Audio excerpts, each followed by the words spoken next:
بسم اللہ الرحمن الرحیم۔ السلام علیکم۔ جانے کب زندگی کی ناؤ وقت کے دریا میں بہتی چلی آ رہی ہے۔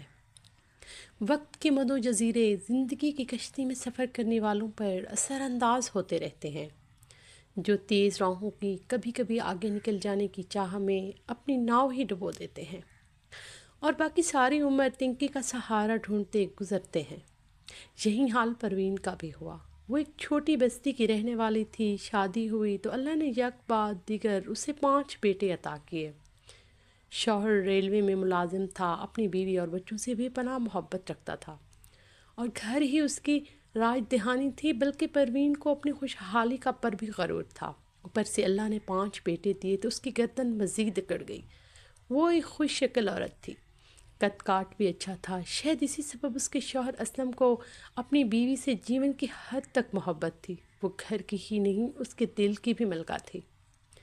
کچھ عورتیں شوہر کا ضرورت سے زیادہ پیار سہ نہیں سکتیں اور ان کی ظرف کا پیمانہ چھلک جاتا ہے۔ اسلم کے بے حد سے زیادہ بڑھے ہوئے پیار اور اعتماد نے پروین کا دماغ خراب کر دیا۔ وہ خود کو ملکہ عالم سمجھنے لگیں اور فلموں کی شوقین پروین کا زیادہ وقت سجنے سنورنے میں گزرنے لگا۔ چھوٹی عمر میں شادی کرنے کا یہ فائدہ ہوتا ہے کہ اولاد جلد برابر کی لگنے لگتی ہے۔ پروین بیٹوں کے درمیان دب سی جاتی اور لوگ کہتے کہ اگر بڑے 4 تو تمہارے بیٹے لگتے ہی نہیں۔ یہ سن کر وہ بہت خوش ہوتی۔ شوہر اس سے 15 برس بڑا تھا اور سخت محنت سے اسے وقت سے پہلے ہی بوڑھا کر دیا۔ پروین کا بڑا بیٹا عبداللہ موٹر سائیکل سے گرا اور حادثے کا شکار ہو گیا۔ اسے کافی چوٹیں آئیں۔ موقع پر موجود اس کے دوست شیر دل نے اسے ہسپتال پہنچایا اور گھر والوں کو اطلاع دی تو ماں باپ بھاگتے ہوئے ہسپتال پہنچے۔ چوٹیں زیادہ تھیں مگر 2 دن بعد اس کی حالت خطرے سے بہر ہو گئی۔ شیر دل نے خون بھی دیا تھا، جس پر دونوں اس کی بہت ممنون تھے۔ اگر وہ برے وقت پہ مدد نہ کرتا تو عبداللہ کا بچ جانا مشکل تھا۔ شیر دل عبداللہ سے عمر میں بڑا تھا۔ گاؤں سے شہر کام کی تلاش میں آیا تھا۔ کچھ واقف کاروں کے ساتھ مل کر اس نے ایک کمرہ کرائے پہ لیا ہوا تھا، جہاں وہ بس مجبوراً سر چھپائے رہتا تھا۔ اتنے بڑے شہر میں اچھی رہائش کا ملنا مشکل ہوتا ہے۔ کچھ دن بعد جب عبداللہ ہسپتال سے گھر آ گیا تو شیر دل اس کی خیریت پوچھنے گھر آنے لگا۔ پروین اور اسلم اس کی خوب آؤ بھگت کرتے اور اسے اپنا محسن سمجھتے، جانتے تھے کہ وہ پردیس میں ہے اور گاؤں سے شہر روزگار کی تلاش میں آنے والے کے لیے رہائش، خوراک سب سے بڑے مسئلے ہوتے ہیں، جس کا براہ راست تعلق صحت اور سکون سے ہوتا ہے۔ عموماً سب سے پہلے ناقص غذا اور غیر معیاری رہائش کے باعث صحت خراب ہوتی ہے، پھر سکون جاتا رہتا ہے۔ ایسے میں اگر کوئی اس پردیسی کو گھر جیسی توجہ اور محبت دے تو اوپر سے گھر کا کھانا بھی مل جائے تو وہ اپنے میزبانوں کا دیوانہ ہو جاتا ہے۔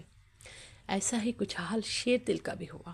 عبداللہ کے ماں باپ کی اپنائیت نے اسے اپنا دیوانہ بنا دیا۔ خاص طور پر پروین کی توجہ اور کرم نوازی نے اس کا دل جیت لیا، کیونکہ گھر میں خاطر مدارت اور کھانا پیش کرنے کی ذمہ داری اسی کی تھی۔ اسلم تو زیادہ تر کام پہ چلا جاتا۔ یہ سلسلہ آگے چلتا رہا۔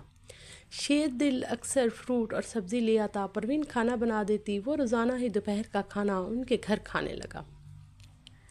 اکثر رات کا کھانا بھی یہیں کھا لیا کرتا تھا، کیونکہ عبداللہ اور پروین اصرار کرتے کہ کھانا کھا کر جانا۔ حقیقت یہ تھی کہ شیر دل گاؤں کا پرودا تھا، بہت حسین صورت رکھتا تھا، رنگ روپ قد کاٹ بہت اچھا تھا، اوپر سے گفتگو کا انداز مؤدبانہ۔ یہی چیز پروین کو لبھانے لگی۔ شیر دل اس سے عمر میں 10 برس چھوٹا تھا، مگر اپنے اونچے قد اور اچھی صحت کی وجہ سے پروین کا ہم عمر لگتا تھا۔ عبداللہ باپ کے ساتھ ڈیوٹی پر چلا جاتا اور شیر دل پروین کے اصرار پر روز کھانا کھانے آ جاتا۔ دونوں تنہائی میں باتیں کرتے، جبکہ دیگر 3 بیٹے اسکول چلے جاتے۔ چھوٹا اور 5واں بیٹا نا سمجھ تھا، وہ بھی اسکول جانے کے قابل نہ تھا، لہٰذا کھیل کود میں مشغول رہتا۔ پروین کے ساتھ شیر دل کی ذہنی ہم آہنگی اور بے تکلفی بڑھنے لگی۔ وہ روز اس کا انتظار کرتی۔ اگر وہ کسی دن نہ آتا یا دیر ہو جاتی تو پروین بے چین ہو جاتی، جیسے اس کی جان پر بن گئی ہو۔ وہ خود کو سخت اضطراب اور مشکل میں گھرا ہوا پاتی اور عجیب سا اندیشہ اسے گھیر لیتے۔ کون سی کیفیت تھی اس کی سمجھ میں نہیں آتا تھا۔ ایسی کیفیت سے وہ اس سے قبل کبھی 2 چار نہ ہوئی۔ اسے شیر دل سے شدید لگاؤ تھا۔ اس کی صورت دیکھ کر وہ ایسے مسرت سے دوچار رہتی جس کا بیان نہیں کیا جا سکتا۔ اپنے شوہر بوڑھا اور بدصورت لگنے لگا۔ ایک غیر شخص جس کو اسلم نے خود اپنے گھر آنے کی اجازت دی تھی، پروین کے دل پہ راج کرنے لگا۔ یہ سب کچھ کسی سوچے سمجھے منصوبے کے تحت نہیں ہوا تھا، مگر اب پروین کے اختیار کی بات نہ رہی تھی کہ وہ شیر دل کو اپنے دل کی راج دہانی سے نکال دے۔ حقیقت میں وہی خود پرست اور خود غرض قسم کی عورت تھی جسے تعریف کرنے والے کی اشد ضرورت تھی۔ بننے سنورنے کی شوقین کو ازل سے اپنی ستائشیں کرنے والے کا انتظار تھا، اور وہ اسے شیر دل کی صورت میں مل گیا تھا، جو پہلے تو صرف اس کے لیے اس کی ذبائش کی تعریف اور سلیقے کی مد و سرائی کرتا تھا کہ پردیس میں گھر کا اچھا اور مزیدار کھانا مل رہا تھا۔ پروین اس کی خاطر بہت توجہ سے پکاتی اور اسے ہوٹل کے مضر صحت اور بد مزہ کھانے سے نجات مل گئی۔ بعد میں وہ بھی اس خیال رکھنے والے کی جانب میل ہو گیا۔ بات اتنی آگے نکل گئی کہ ساتھ مرنے جینے کی قسمیں کھائے بنا چارہ نہ رہا۔ شیر دل نے اتنی توجہ دی کہ 5 بچوں کی ماں کا دماغ بالکل خراب ہو گیا اور وہ خارزار عشق کی صحرائے انوار بن گئی۔ باقی ہر شے کو بھلا بیٹھی۔ گھر، شوہر اور 5 بچوں کو وہ خوشیوں کی راہ کی سب سے بڑی رکاوٹ سمجھنے لگی۔ حالانکہ ایسی نعمت جس عورت کے نصیب ہو وہ خوش بخت کہلاتی ہے۔ جس گھر کی جنت میں ایسا خفیہ طوفان چھپا تھا کہ لرز جاتا، پھر سب کچھ تباہ ہو جاتا ہے۔ بات بے بات شوہر سے لڑنا اور اسلم میں 100 عیب دکھائی دینے لگے۔ بچوں کو محبت دینے کی بجائے ان سے بھی الجھنے لگی، بچوں پہ ہاتھ اٹھانے لگی۔ دیکھتے دیکھتے اس کے مزاج میں ایسی تیزی و دردی آئی کہ وہ اسے خود پر قابو نہ رہا۔ اتنے میں شیر دل کو گھر سے سندیسہ آ گیا کہ جلدی آؤ اور اپنے ماموں کی بیٹی سے شادی کرو کہ تمہارا ماموں بہت بیمار ہے۔ اس کی خواہش ہے کہ تم جلدی آ کر گلزیب کو اپنا لو۔ یہ بات جب پروین کو اس نے بتائی تو وہ سخت مضطرب ہو گئی اور قسم دینے لگی کہ تم باثر گاؤں مت جانا۔ اگر جانا ضروری ہے تو مجھے اپنے ہمراہ لے کر جاؤ، ورنہ جانے کی کیا ہو جائے گا۔ شیر دل نے کہا، تم نادان ہو، کیا نہیں جانتی کہ تم کسی شخص کی منقوہ ہو؟ پھر میں تم کو کیسے اپنے ساتھ لے جا سکتا ہوں؟ ہاں، اگر تم اسلم سے طلاق لے لو تب ہم کورٹ میرج کر کے ایک جائز رشتے میں بن جائیں گے، تب ہی میں تمہیں اپنے ساتھ اپنے ہمراہ گاؤں لے جاؤں گا۔ پروین پر تو ایک طرح سے بھوت سوار تھا۔ وہ اپنی ایک رشتے کی خالہ کے پاس گئی جس کا بیٹا وکیل تھا۔ اسے جا کر اسلم کے ظلم و ستم کی ایسی من گھڑت داستان سنائی کہ خالہ بھی رو دی۔ اس نے وعدہ کیا کہ ضرور اپنے بیٹے سے مدد کے لیے کہے گی۔ خالہ کا بیٹا ارشد وکیل گھر آیا تو ماں نے بھانجی کی دلزوز داستان سنا کر خلا کا کیس دائر کرنے کا کہا، مگر وکیل حضرات اتنے نا سمجھ نہیں ہوتے، روز ہی ایسے کیس ان کے پاس آتے رہتے ہیں۔ اس نے پروین کو سمجھایا کہ شوہر خواہ کتنا برا ہو پھر بھی اس خود غرض معاشرے میں وہ تمہارا سائبان ہے اور تمہیں زندگی میں ہر قدم پر اس کی ضرورت پڑے گی۔ وہ تمہارے 5 بیٹوں کا باپ ہے۔ کل کو یہی 5 لڑکے تم سے حساب لیں گے۔ گھر عورت کی بہترین پناہ ہے۔ تم واپس گھر لوٹ جاؤ اور خاوند سے خلا لینے کا خیال ترک کر دو۔ جب پروین نے دیکھا کہ دال ایسے نہیں گلے گی تو اس نے شیر دل کے ساتھ گھر سے بھاگنے کا بھی منصوبہ کر لیا۔ جس رات پروین نے گھر سے بھاگنا تھا اسی رات شیر دل کی طبیعت اچانک خراب ہو گئی اور وہ مقرر وقت پر اسٹیشن نہ پہنچ سکا، جبکہ گھر سے بھاگتے وقت پروین پکڑی گئی۔ شوہر کو پہلے سے شک ہو چکا تھا، اس نے اسے رنگے ہاتھوں پکڑ لیا۔ اسلم نے بیوی کو بہت مارا اور کمرے میں بند کر دیا۔ اس کی سمجھ میں نہیں آ رہا تھا کہ کیا کرے۔ سامنے جوان ہوتے ہوئے بیٹے تھے جن کو ماں کے کرتوتوں کا کوئی علم نہیں تھا، اور وہ پروین کہہ رہی تھی کہ میں تم سے تنگ تھی اس لیے دارالامان جا رہی تھی۔ اسلم نے اپنی ساس کو بلایا جو قصور میں رہتی تھی۔ وہ اپنے ساتھ رشتے کی اسی خالہ کو بھی لے آئی جس کے گھر پروین خلا کی درخواست لے کر جا چکی تھی۔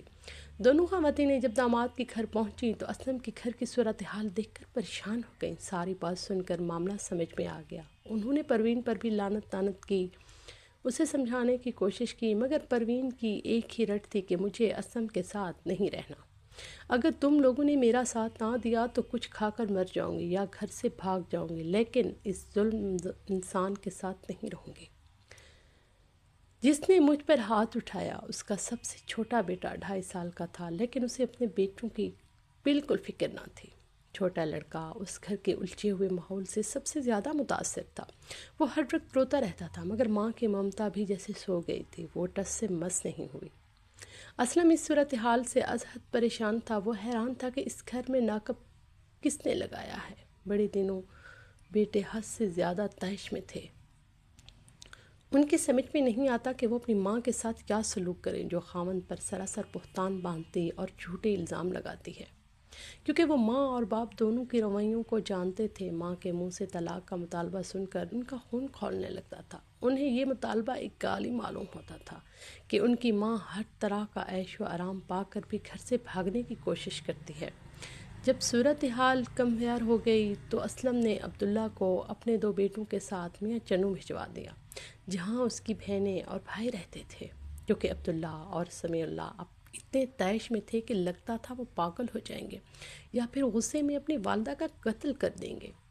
اسلم چونکہ بیوی سے محبت کرتا تھا، وہ پھر بھی ہوش و حواس قائم رکھے ہوئے تھا۔ اس کا حوصلہ تھا، تبھی اس نے بڑے لڑکوں کو اپنے بھائی کے گھر بھیجوانا ہی بہتر جانا کہ فی الحال یہ بچے منظر عام سے ہٹ جائیں تاکہ وہ ان کی غیر موجودگی میں حالات پر قابو پا لے۔ یہ پروین سے اس کی بے پناہ محبت تھی جو اب بھی اسے کوئی انتہائی قدم اٹھانے سے باز رکھ رہی تھی۔ ادھر پروین نے ہنگامہ اٹھایا ہوا تھا کہ وہ مزید اسلم کے ساتھ نہیں رہے گی۔ ایسے حالات دیکھ کر پروین کی ماں اور خالہ اسے اپنے ساتھ لے آئیں تاکہ گھر سے دور رہ کر وہ بہتر سوچ سکے۔ اسلم نے اسے ماں کے ساتھ جانے کی اجازت تو دے دی، لیکن وہ بہت پریشان تھا۔ 2 ماہ گزر گئے، اسلم کے لیے یہ عرصہ کاٹنا قیامت سے کم نہ تھا۔ تاہم اسے امید تھی کہ گھر اور بچوں سے دوری، وہ جدائی شاید اس کی بیوی کو راہ راست پر لے آئے۔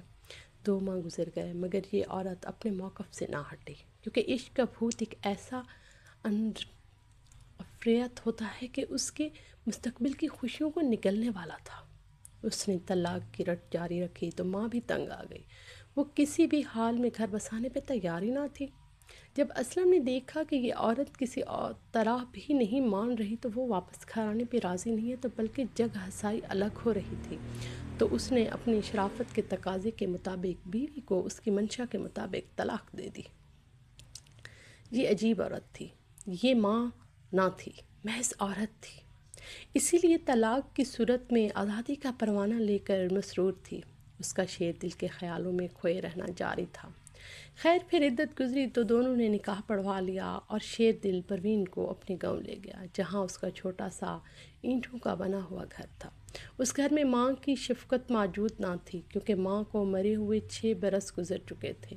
بن بیائی بہن اور بیمار باپ رہتے تھے۔ باپ نے جب ایک اجنبی عورت کو بہو کے روپ میں دیکھا تو صدمے سے نڈھال ہو گیا اور 2-4 ہفتوں میں چل بسا، کیونکہ اپنے برادری نسبت سے شرمندہ تھا جس کی بیٹی سے اس کی بیوی برسوں پہلے شیر دل کی منگنی کر چکی تھی۔ ماں تو پہلے ہی نہ تھی، باپ بھی نہ رہا، اب کس کا ڈر تھا؟ ماموں نے ناراض ہو کر قطع تعلق کر لیا اور شیر دل پروین کے ساتھ خوش و خرم زندگی گزارنے لگا۔ دونوں نے نکاح کیا تھا، لہٰذا گاؤں کے لوگ بھی سرگوشیاں کرنے لگے، بعد میں خاموش ہو گئے۔ پروین چند ماہ محبت کے نشے میں مدہوش رہی، پھر یہ نشہ اترنے لگا۔ ایک بیاہی عورت بچوں کی ماں کو بھلا محبت کیا راس آتی؟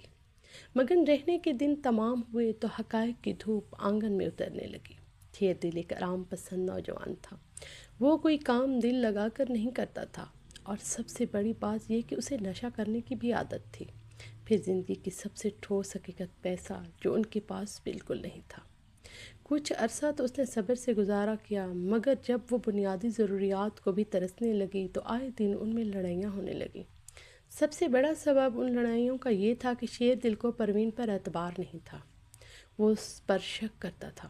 اس کا خیال تھا کہ عورت اگر ایک چاہنے والے شریف شوہر اور 5 بچوں کو چھوڑ کر ان سے بے وفائی کر سکتی ہے تو اس کے مطلون مزاجی کسی وقت اسے بھی داغ مفارقت دے سکتی ہے۔ تانے بازی کی یہ مشق روز و شب جاری رہنے لگی تو پروین کا سہل پسند مزاج ٹکانے پر آ گیا۔ وہ شیر دل کو بے غیرت اور نکمے پن کے تانے دینے لگی۔ تب شوہر نے ہاتھ اٹھا لیا اور پھر یہ معمول ہو گیا، وہ روز ہی اسے مارتا تھا اور یہ بہت تکلیف دہ صورتحال تھی۔ اسلم بھلے زیادہ امیر آدمی نہ تھا، لیکن اس کے گھر میں کسی شے کی کمی نہ تھی اور اسلم پروین پر چاند چھڑکتا تھا۔ ادھر جب اسلم کا پتہ چلا کہ پروین نے اپنے سے 10 سال چھوٹے شیر دل سے شادی کر لی ہے تو وہ ششدر رہ گئی۔ وہ یہ سوچ بھی نہ سکتی تھی کہ تاہم اسلم سے زیادہ صدمے میں عبداللہ تھا۔ اسلم بالکل گمسم ہو گیا۔ بیٹے ماں سے شدید نفرت کرنے لگے۔ ان سب کے دل میں پروین کے لیے جو احترام پیار تھا وہ جاتا رہا، یوں گھر کا شیرازہ بکھر گیا۔ سب سے زیادہ مشکل چھوٹے بیٹے منان کے لیے تھی۔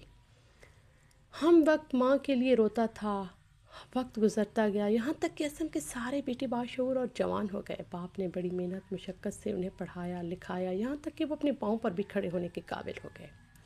عبداللہ اور اس کے چھوٹے بیٹے عبدالسمیع نے اپنی پسند کی شادیاں کر لیں، گھر میں 2 بہویں آ گئیں تو اسلم کو کچھ سکون ملا۔ چھوٹے بیٹے عبدالمنان کے علاوہ سب ہی کی شادیاں ہو گئیں۔ اتفاق سے سب ہی کی بیویاں نوکری کرنی تھیں، سو وہ مختلف بہانے کر کے باپ سے علیحدہ ہو گئے۔ اسلم کے ریٹائر ہونے تک عبدالمنان بھی اپنے پاؤں پہ کھڑا ہو گیا، تب اسلم نے اس کی شادی کر دی۔ سب لڑکے اپنی اپنی دنیا میں مگن رہتے تھے۔ اسلم نے خانہ بندوشی اختیار کر لی، کبھی وہ شہر تو کبھی اس شہر، وہ نگر نگر گھومنے لگا۔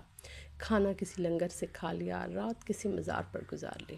کبھی دل کیا تو اپنے بچوں سے ملنے آ جاتا، پوتے پوتیوں کو دیکھ کر خوش ہوتا، مگر زیادہ دن کسی کے گھر نہیں رہتا۔ بہویں بھی برداشت کم کرتی تھیں، سسر کی خدمت نہیں کرنا چاہتی تھیں، کیونکہ اپنے آزاد زندگی میں پابندی کون برداشت کرتا ہے۔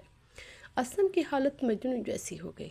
اسے اب بھی طلب تھی کہ کسی طرح ایک بار پروین کو دیکھ لوں۔ اسی آس میں وہ اکثر پروین کی چھوٹی بہن کے گھر چلا جاتا تھا، کیونکہ اس کے گھر پروین کا آنا جانا تھا۔ اس کی چھوٹی بہن نورین کافی خوشحال تھی۔ اس کا شوہر دبئی میں کام کرتا تھا، اسی وجہ سے پروین اکثر بہن کے پاس جاتی تھی اور وہ چپکے مالی مدد کر دیا کرتی تھی۔ خاندان میں اور کوئی پروین کو بلانا پسند نہیں کرتا تھا۔ وقت گزرنے کے ساتھ ساتھ پروین اب شدت سے اپنی غلطی کا احساس ہونے لگا۔ عشق کا نشہ اترنے لگا اور شیر دل کے مار پیٹ غلیظ گالیاں روز اس کے تحفے میں ملنے لگیں۔ دل کا نازک شیشہ چور چور ہو گیا، اوپر سے غربت و افلاس نے ڈیرے ڈال دیے ہوئے تھے۔ وہ تیل صابن جیسی نعمتوں سے بھی محروم تھے۔ جب لباس گندا ہو جاتا ہے، سر سے بو آنے لگتی تو وہ چھوٹی بہن کے پاس ہاتھ پھیلانے آ جاتے۔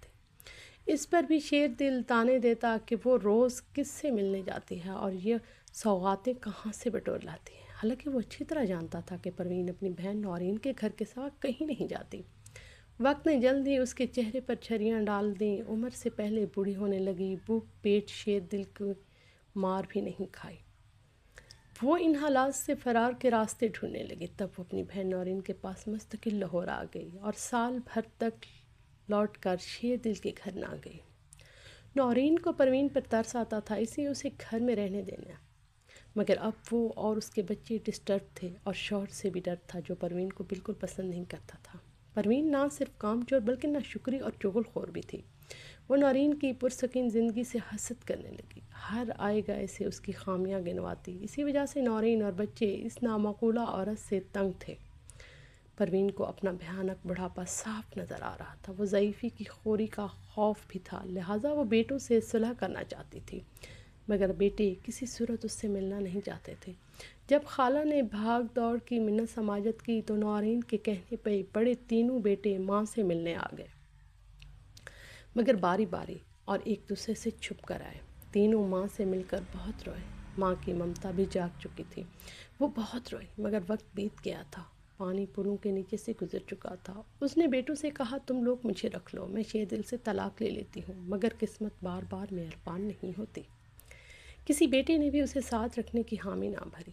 اب اس کا بہن کے گھر ٹھہرنا بھی محال ہو گیا تھا، کیونکہ نورین کا شوہر چھٹی پر دبئی سے گھر آنے والا تھا اور وہ پروین کی قطعی پسند نہیں کرتا تھا اور اپنے گھر چلی جاتی۔ پروین نہ مانی تو نورین نے شیر دل کو فون کیا اور آ کر اپنی بیوی کو لے جاؤ۔ اسی دن اسلم بھی نورین کے گھر پہنچ گیا۔ اسے نہیں معلوم تھا کہ پروین جہاں ٹھہری ہوئی ہے۔ اتنے عرصے بعد اسے اپنے سامنے دیکھ کر حیران رہ گیا اور پروین اسے دیکھتے ہی رونے لگی، جس کی حالت فقیروں جیسی تھی۔ پروین نے اسلم سے رو رو کر معافی مانگی۔ اسلم نے کہا، اگر تم میرے بچوں کی ماں نہ ہوتی تو کبھی تم کو معاف نہ کرتا، لیکن میں نے تم کو معاف کر دیا۔ یہ کہہ کر وہ چلا گیا اور پیچھے اس کے قدموں کی دھول اڑتی رہ گئی۔ اسی شام شیر دل پروین کو لینے آ گیا اور وہ بہن کے دباؤ کے باعث اس کے ساتھ جانے سے انکار نہ کر سکی۔ یہ گھر نہیں جہنم تھا جہاں جانا تھا، مگر یہ زندگی اس کی اپنی منتخب کرتا تھی۔ اتنی آسائشیں چھوڑ کر، اتنا چاہنے والا شوہر چھوڑ کر اس نے جہنم میں جانا اس کا اپنا انتخاب تھا۔ رخصت ہوتے وقت پروین کے آنسو نہیں رک رہے تھے۔ وہ بار بار پلٹ کر دیکھ رہی تھی، جانتی تھی کہ اب شیر دل اسے قید کر دے گا، اور یہی ہوا۔ اس روز کے بعد شیر دل نے پھر کبھی اسے لاہور نہیں آنے دیا اور گھر میں قید کر دیا۔ پروین سے ملنے کے بعد اسلم جانے کہاں غائب ہو گیا کہ اس کا بھی کچھ پتہ نہ چلا۔ پروین کی غلطی کے باعث دونوں ہی ایک دردناک انجام سے دوچار ہو گئے تھے۔ اسلم نے باقی تمام زندگی خانہ بندوشی میں گزار دی۔ پروین کے بیٹوں نے شہر بدل لیا، پچھلے سارے حوال ختم ہو گئے، مگر یہ زخم کبھی نہ بھر سکا۔ وقت کا کیا ہے، گزر جاتا ہے، مگر نادان لوگوں کے لیے صرف پچھتاوا چھوڑ جاتا ہے۔ کچھ عرصے بعد پتہ چلا کہ اسلم بہت بیمار ہے اور ہسپتال میں داخل ہے۔ یہ فون ایک واقف کار نے ہسپتال سے کیا تھا جہاں وہ کام کرتا تھا، اور اسی ہسپتال میں اسلم داخل تھا۔ فون ملتے ہی نورین ہسپتال گئیں اور اپنے بھانجوں کو بھی لے گئیں۔ بیٹے باپ کو دیکھ کر دیوانہ وار اس کے سائے سے فگن ہو گئے اور پانچوں نے اس پر چھاؤں کر دی۔ تقریباً 1 ماہ زندگی اور موت کی کشمکش میں ہسپتال میں رہا۔ بیٹوں نے دن رات باپ کی خدمت کی اور دیکھ بھال کی۔ مرنے سے 1 دن پہلے اسلم نے کافی باتیں کی۔ اس کی زبانی پر پروین کا نام بار بار آ جاتا تھا۔ اسے بڑی فکر تھی کہ جانے وہ کس حال میں جی رہی ہے۔ بیٹوں کو تلقین کی کہ اگر تمہاری ماں کبھی تمہارے در پر آ جائے تو اس کے لیے گھر کے دروازے کھول دینا، اور کبھی اسے دھتکارنا نہیں، کیونکہ ماں جیسی بھی ہو اس کا اولاد پر حق ختم نہیں ہوتا۔ یہ ہدایت کرتے ہوئے نیک آدمی اس جہان سے رخصت ہو گیا۔ باپ کی ہدایت پر عمل کرتے ہوئے بیٹے ماں سے چپکے بات کر لیتے، ہر ماہ کچھ رقم بھی بھجوا دیتے، مگر کسی کے سامنے اپنی زندگی کی اس تاریخ باپ کو نہیں لاتے۔ پروین کی کہانی لکھتے ہوئے میں سوچتی ہوں کبھی کبھی زندگی میں ایک چھوٹی سی لغزش زندگیوں کو تباہ کر دیتی ہے۔ ہمارے چینل کو سبسکرائب کیجیے گا اور کمنٹ میں بھی ضرور بتائیے گا کہ آپ کو ہماری ویڈیو کیسی لگتی ہیں۔ شکریہ۔